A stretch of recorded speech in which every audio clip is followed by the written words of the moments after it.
Hi guys, Sarah Sullivan here, SuGo Capital. It is the 5th of the month and I have already had 5 investor calls where investors told me they were part of a Ponzi scheme or a scam. These numbers, they're getting too big. And the thing is that there are 2 easy things you can do to make sure you're not part of a scam or a Ponzi scheme. I mean, they're not foolproof, but at least they're a step in the right direction. And none of the investors I talked to over the past year have ever done this. So I'm going to share them with you. But first, I did a little digging. Here are some statistics. In 2019, there were 60 Ponzi schemes, 60 discovered. That represented $3 billion in investor fraud.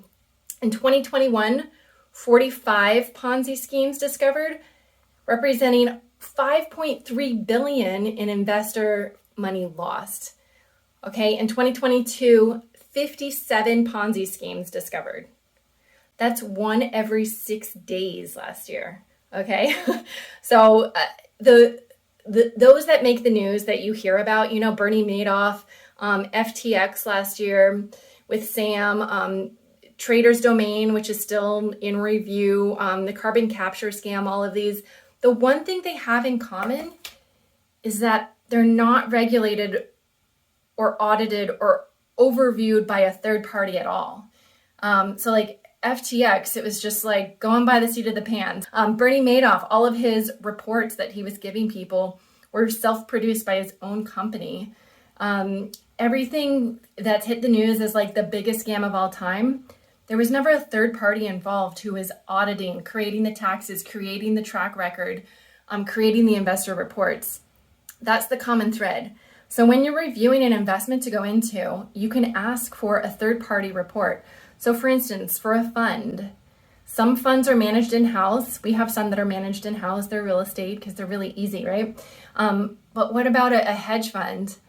Do they have a third party who's a fund admin? So we're launching a hedge fund and we are intentionally having a third party manage it.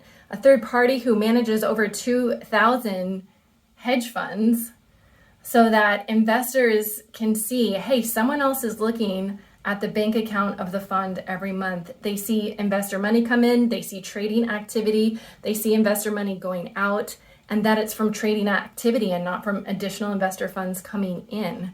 So that's one thing you can do is say, hey, is there a third party who is watching your bank account? Is there a fund admin? Is there someone else who can verify your track record? That's one thing. The second thing, if they say, no, we do all fund admin in-house, which some real estate funds do, right? Then you can say, okay, do you have a CPA or an accountant who's third party external who is watching your bank account? So for instance, we have a third party who's our bookkeeper. So they're looking at the bank account, watching money come in and come out. Our CPA for all of our funds, the CPA for SuGo Capital Cash Flow Fund, he looks at my bank records and he looks at money coming in and going out, making sure that it's not investor money coming in order to pay investor money going out. So it's not a Ponzi scheme. So you can ask for, hey, do you have a third-party CPA who's verifying and looking at the bank accounts?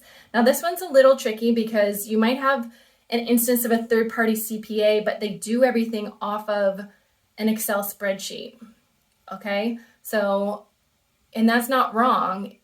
It's just you can't verify if those numbers were made up or not, right? But if a CPA looks at the bank account every month, the monthly statements in order to make sure where is the money coming from, where is it going, then that CPA is, basically vouching for the reality of that track fund, of that project.